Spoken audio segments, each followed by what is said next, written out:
তো hey guys, welcome back to my channel vlogs with Shruti. তো প্রথমে আমরা বাসে করে চলে গেলাম বিধাননগর।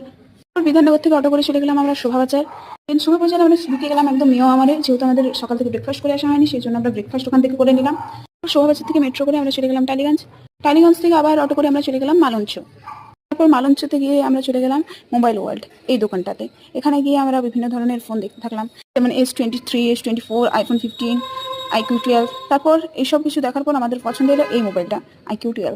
এটা সত্যি অসাধারণ ছিল, আর ক্যামেরা তো একদম অসাধারণ, ক্যামেরা নিয়ে তো কিছু বলার নেই। তো এটা আমাদের পছন্দ হলো। তো গাইজ, আমরা এই মোবাইলটা কিনে নিলাম। তারপর আবার মেট্রো করে ফিরলাম বাড়ির পথে। সো এখন আমি বাড়িতে পৌঁছে গেছি, খুবই টায়ার্ড লাগছে আপাতত।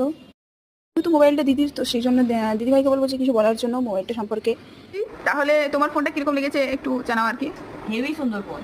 আমার বাজেট যা ছিল তার মধ্যে চলে এসেছে। আমার ক্রাইটেরিয়া ছিল ক্যামেরা ভালো, সেটাও খুব হেভি হাই ফাই ক্যামেরা। হ্যাঁ, তারপর স্টোরেজটা। স্টোরেজও বেশি, প্রচুর স্টোরেজ, মানে যত